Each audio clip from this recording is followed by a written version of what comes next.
Hayırlı erте, Россия 1 телеканалында Татарстан яңалыклары студияда Гүлназ Ибрахимова безнең бүгенге чыгарылышта. Угрыдан кола уттан юк республика орманнарында янгын очраклары күзәтелә.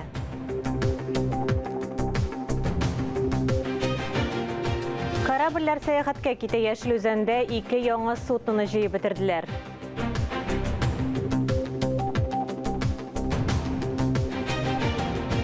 Мәктәпкә җыенырга ярдәм ит акциясе дәвам итә. Алабугада 1-нче сыйныф укучыларына букчалар тапшырылды.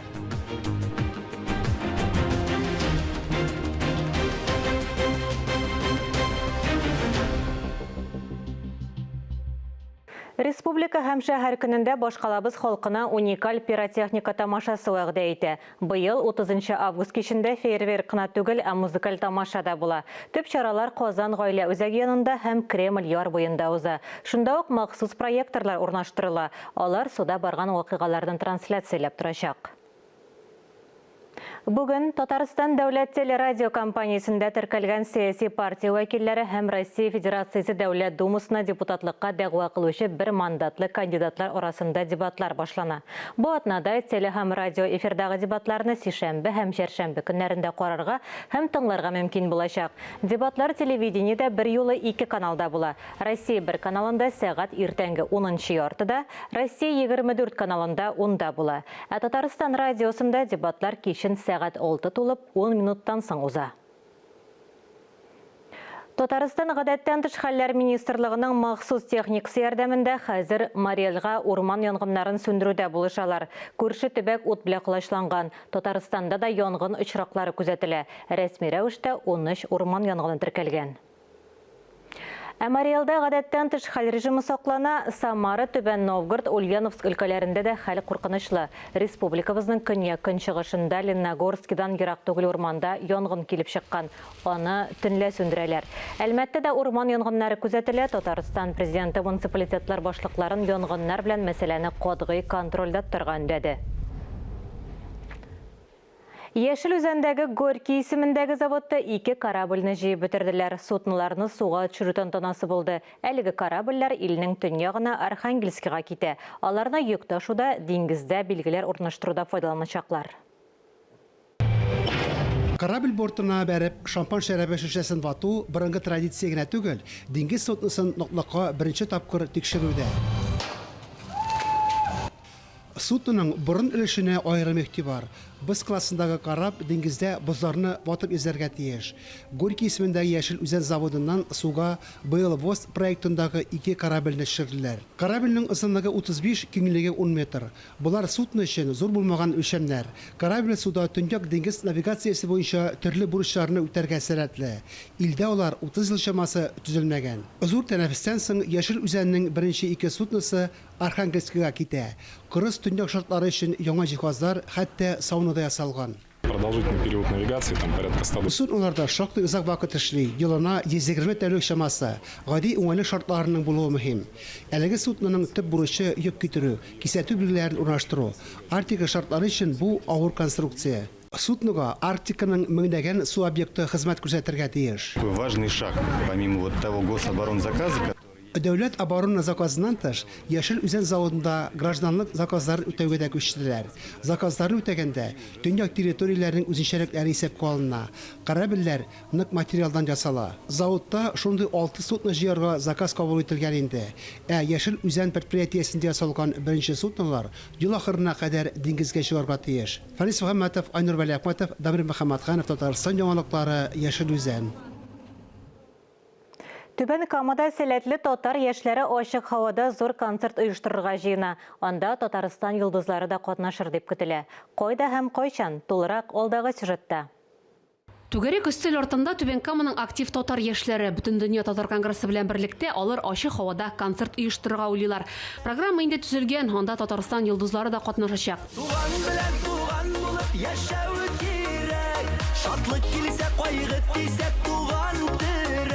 Рифат Зарипов, Рамил Галимҗанов исемлектә татар тамашачысы яратып өлгергән Түбән Кама җырчылары да бар. Марат Фәйрушин, Рөстәм Асадуллин, Нәркиз Зиннатуллин. Безнең егетләрне күпләр белә. Бәйрәмдә алар популяр җырларын башкарачаклар.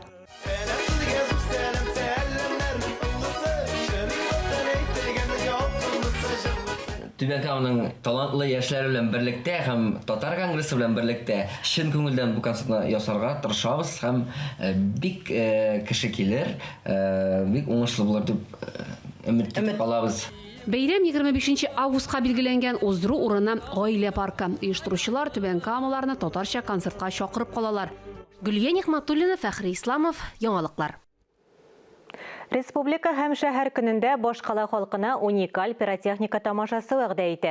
Быел 30 август кичендә фейерверк кына түгел, ә музыкаль тамаша да була. Төп чаралар Казан гаилә үзәге янында һәм Кремль яр буенда уза. Шунда ук махсус проекторлар урнаштырыла. Алар суда барган вакыйгаларны трансляцияләп торачак. Татарстанда туган телләр һәм халыклар бердәмлеге Габдулла Тукайның тууына 135 ел тулу уңаеннан Татар интернетын үстерү фонды Татарстан язучылар берлеге тарафыннан Татарстан президенты каршындагы татар телен саклау һәм үстерү мәсьәләләре комиссиясе республика министрлыклары ярдәме белән 27 августта әдәби сабантуй 2021 уза. Әдәби сабантуй агымдагы елның әдәби марафон финалистларын, Татнетны үстерү проектларын, авылым гүзәллеге финалистларын бүләкләү милли бәйрәм форматында үткәрелә. Биредә күп кенә милли уеннарга әдәби яктан үзгәреш кертелә. Милли эшләнмәләр, китап сату нукталарында оештырыла. Кунакларга Орча районы музейларына экскурсиядә каралган. Безнең традицияларны менә дәрестән дә әдәбиятны сөюче, китап укырга яратучы укучыларыбыз өчен бу бик зур әдәби бәйрәм булып кала. Әдәби марафон проекты 2017 елда башланып килә. Бу дәрестән дә менә китапка мәхәббәт уяту тәрбиясенең бер төре булып тора. Әдәби сабантуе быел беренче мәртәбә үткәрелә. Хәзер вакытта безнең Бельгиядән, Төркиядән, Австралиядән актив катнашучылар булды. Аларның кайберләре безнең Татарстанда туып киткәннәр һәм хәзер вакытта чит илләрдә яшиләр. Шулай ук безнең 8 төбәктән, анда аеруча Омск өлкәсе актив катнаша инде, Башкортстан Республикасы, Киров өлкәсе, Петербургтан һәм башка шундый төбәкләрдән безнең катнашучылар бар. Бүген аларны бергә шушы чарада Татарстан татарлары гына түгел, ә бөтен дөнья татарларын берләштерә торган проектта булырга тиеш дип саныйм. Быел Казанда 8 яңа балалар бакчасы ачыла. Яңа учреждениеләргә Константиновка, Лето һәм Седьмое небо торак комплексларында яшәүчеләрнең балалары йөриячәк. 5 балалар бакчасы демография илкүләм проекты, 3-се торак һәм шәһәр мөхите илкүләм проекты буенча төзелгән. Барлык объектларның төзү тәмамланып килә, инде эшләп килүче учреждениеләрне дә тәртипкә китерәләр. 9-нда капиталь ремонт бара, 7-сендә эшләр тәмамланган. Быел балалар бакчаларына беренче тапкыр 11 000 бала барырга тиеш. Алабугада беренче сыйныфка баручы укучыларга яңа букчалар, дәфтәрләр, буяулар, башка мәктәп кирәк-яраклары тапшырылды. Мәктәпкә җыенырга ярдәм ит республика акция секцияларында 77 бала букчалар һәм канцтоварлар җыелмасы алды.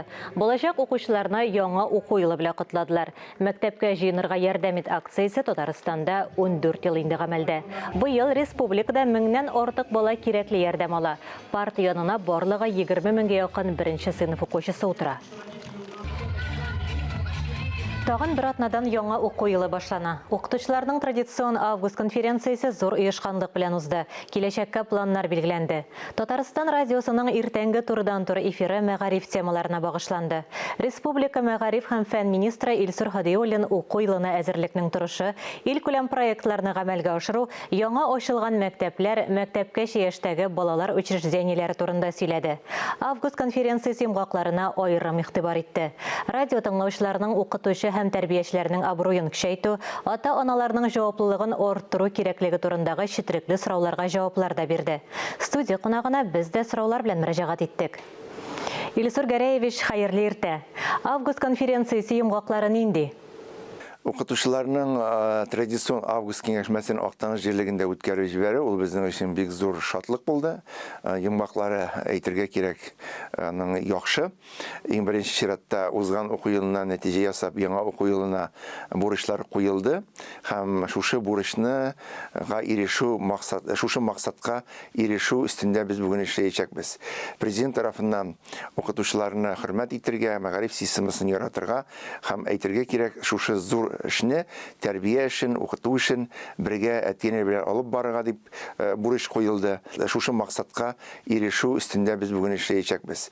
Президент тарафыннан укытучыларны хөрмәт итәргә, мәгариф системасын яратырга һәм әйтергә кирәк, шушы зур эшне тәрбия эшен, укыту эшен бергә әтине белән алып барырга дип бурыч куелды.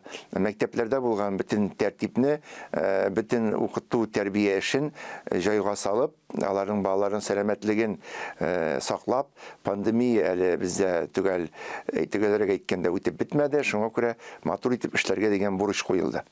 Мәгариф өлкәсендә илкүләм һәм республика программалары ничек үтәлә? Республикабызда безнең шушы милли проект кысаларында бик күп кенә эшләр алып барыла. Әйтергә кирәк, безнең демография, аннан соң һәр баланың уңышы, аннан соң заман укытучы заманча мәктәп дигән төрле проектлар, федераль программаларда без катнашабыз. Менә бүгенге көндә республикабызда 9 мәктәптә, шуның 7-се 1 сентябрьгә инде ачылачак. Хәзерге вакытта Лаиш районы Усат авылында безнең 500 урынга исәпләнгән мәктәп ачылды. Актанышта 462 урынга исәпләнгән мәктәп ачылды. Бу инде безнең шушы адымнар комплексларының икенчесе. Хәзерге вакытта алып барыла, төзелеш эшләре төгәлләнеп килә инде Чаллыда. Чаллыда 2 мәктәп ачылачак, 1224 урынга исәпләнгән. Аның берсе шушы адымнар комплексы мәктәбе. Казанда 2 мәктәп ачылачак, берсе 1501 урынга исәпләнгән, икенчесе Салават күперендә 1224 урынга исәпләнгән мәктәпләр. Һәм иң сөенечлесе дип әйтергә кирәк, Казан Чаллы белән бердән ул Питрәч районы Куюкы авылында, поселогында 1224 урынга исәпләнгән мәктәп. Менә булар барысы да безнең республика җитәкчелегенең федераль программаларында актив катнашып, димәк, мәгарифкә булган карашын күрсәтүче факторлар. Аннан соң яңадан 17 балалар бакчасы төзелә, шуларның 13-е безнең демография милли проектларында, икенчесе аның шәһәр тирәлеге һәм трак дигән программа кысаларында, әлбәттә берсесе инде ул ачылды, 120 урынга исәпләнгән Балташ районының Норма авылында. Бу безнең республика хисабына исәпләнгән төзелә торган бакчалар. Гомумән алганда яңа уку елына әзерлек алып барылды җәй буе. Хәзерге вакытта инде барлыгы 494 объект, шуның 213 ул мәктәп, балалар бакчалары кагыла. Аннан соң яңадан президентыбыз карары белән 198 мәктәп ашханәләрендә ремонт эшләре алып барылды һәм әлбәттә яңа җиһазлар куелып төгәлләнеп килә. Тулысынча, әгәр дә бер генә сүз белән әйтсәк, мәгариф системасы яңа уку елына әзер. Мәктәпләрдә ремонт эшләре төгәлләнеп килә. Без барыбыз да яңа көч белән, яңа әйтергә кирәк, ачылучы коллективларда, мәктәпләрдә яңа коллективлар белән, бакчаларда җитәкчеләр белән, тәрбиячеләр белән бергәләп яңа уку елын башлап җибәрергә әзербез. Илсур Гәрәевич, әңгәмәгез өчен рәхмәт. Сез Татарстан Республикасы мәгариф һәм фән министры Илсур Һадиуллин чыгышын карадыгыз. Әлеге сәгатькә шундый яңалыклар иде. Мин Гөлназ Ибраһимова бүгенгә сезнең белән саубуллашам. Хөрмәтле телевизор караучылар, коронавирустан прививка сатырга онытмагыз. Үзегезне һәм якыннарыгызны саклагыз. Исән-имин булыгыз.